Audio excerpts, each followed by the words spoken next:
Poucas pessoas são felizes por manter distância de seus pais, por motivos que infelizmente vão desde coisas bobas até alguns outros problemas sérios que rendem histórias para contar. Nesse vídeo serão contados relatos reais de pessoas que compartilharam os piores motivos de suas vidas que as fizeram permanecer longe de seus pais. Não foi fácil para muitas delas contar o que as levaram a escolher esse caminho, mas na maioria dos casos, essas pessoas estão em condições melhores agora, mesmo estando sozinhas. Se você tem um relacionamento bom e saudável com sua mãe e pai, essas histórias de pais ruins o deixarão ainda mais grato pelo que tem. Continue o vídeo com cautela. Alguns relatos podem ser sensíveis para alguns espectadores.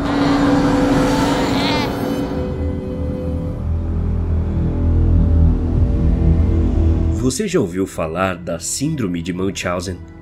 É um transtorno psicológico em que a pessoa simula sintomas ou força o aparecimento de doenças. Pessoas com esse tipo de síndrome inventam repetidamente doenças e frequentemente vão de hospital em hospital em busca de tratamento. No meu caso, era minha mãe quem me deixava doente de propósito ou me mantinha machucado para receber a atenção de outras pessoas. Ela sempre dizia que era minha culpa e se eu contasse para alguém, não teríamos onde morar, pois meu pai tinha nos abandonado anos depois de meu nascimento. E além disso, o restante da minha família morava longe. Um dos piores dias de que me lembro foi em um que eu estava no balanço do parque em uma tarde de sábado, quando do nada minha mãe me empurrou do brinquedo. Acabei quebrando o braço. Soube instantaneamente disso, porque meu osso ficou exposto. Ela não me levou ao hospital por uns 2 dias, e quando o médico perguntou por que demorou tanto, ela alegou que era porque eu tentei esconder a fratura. Sendo assim, eu apanhava constantemente. Às vezes minha mãe fazia questão de manter um número exato de machucados espalhados por meu corpo, para que não cicatrizassem. Nessa situação em que quebrei o braço, o período normal de 6 a 7 semanas engessado passou para 15 semanas, sem tirar o fato de que os médicos tiveram que quebrar meu braço novamente para ajustar. Nesse período, minha mãe ficou muito feliz com a atenção que toda a vizinhança dava a ela. Todos esses episódios de violência não pararam até que o que começou como uma infecção urinária se transformou em uma infecção renal aguda. Só nesse momento, os médicos notaram meu histórico médico suspeito e logo, por causa disso, chamaram uma assistente social. Aos 15 anos, descobriram tudo o que minha mãe fazia comigo. Finalmente fui morar com minha tia do outro lado da cidade. Desde então, nunca mais fiz questão de ver a mulher que chamei de mãe por vários anos. Meu pai sempre foi legal comigo. Isso até eu completar 8 anos. Eu estava na 4ª série e odiava fazer tarefas de casa, porque era muito fácil e chato. Então, deixei de fazer as lições que a professora passava. Comecei a receber várias notas baixas e acabei com média vermelha no boletim final. Depois de ir para a reunião de pais e ficar sabendo das minhas notas, meu pai me espancou com um cinto e me pôs de castigo, sem poder assistir TV, ver meus amigos ou ir a qualquer lugar até a próxima reunião. Sempre que eu recebia notas menores que 10 ou 9, toda essa história se repetia. Por causa disso, me mantive na linha por 2 anos. Porém, na 7ª série, minhas notas voltaram a ficar vermelhas. Então, os castigos começaram novamente de forma contínua e eu não via mais nenhum dos meus amigos. Meu pai começou a piorar os espancamentos naquele ano, porque eu tinha começado a me irritar com ele e a resistir às palmadas.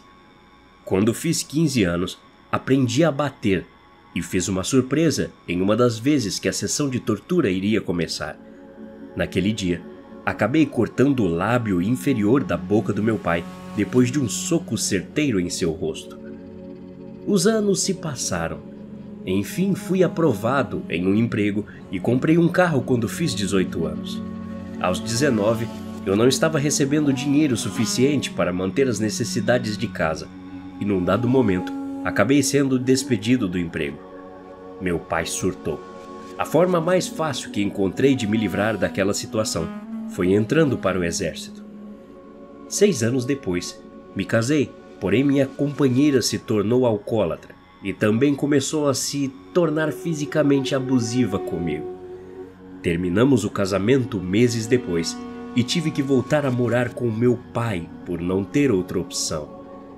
No meio da primeira noite morando com ele novamente, fui acordado com uma arma apontada para minha cabeça e meu pai dizendo que eu iria pagar por tudo que tinha o feito passar. Nós não nos falamos desde então.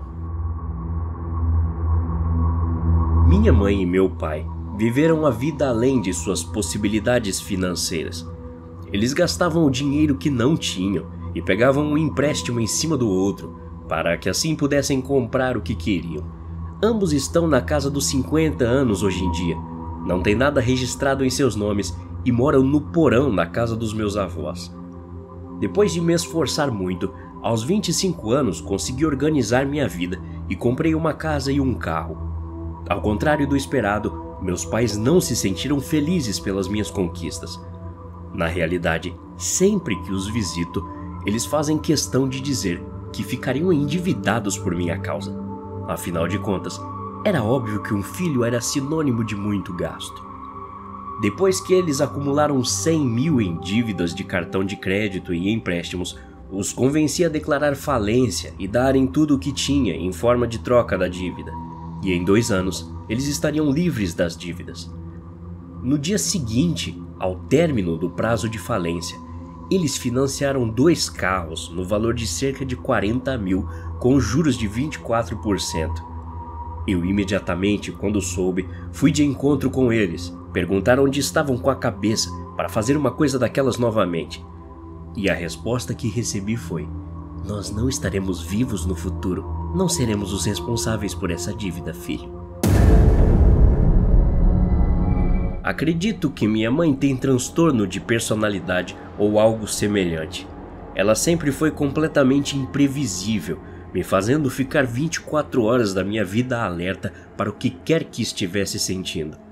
Ela me tornou seu completo dependente e odiava ver que eu tinha meus próprios pensamentos, opiniões e sonhos. Sempre que alguma coisa dava errado, ela tinha prazer em dizer o famoso "eu avisei", para me manter constantemente dependente dela e com baixa autoestima. Resumidamente, minha mãe é incrivelmente arrogante, obsessiva e irritante. Segundo ela mesma, ninguém é bom o suficiente para nada, mas ela é perfeita. Fazer amizade sempre foi difícil para mim, porque ela acabava odiando os pais dos meus amigos ou os meus próprios amigos, apontando cada falha e mostrando como não eram bons o suficiente para estarem do meu lado.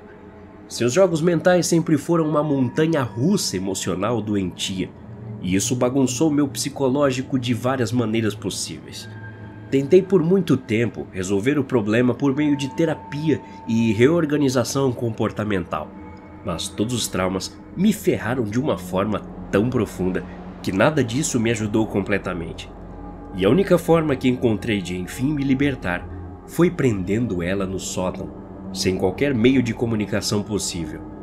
Isso já faz 2 semanas, e até o momento não me arrependo. Me afastei dos meus pais porque estou cansada de ser magoada, e não quero que meu filho cresça perto da minha família pensando que é assim que as pessoas agem normalmente.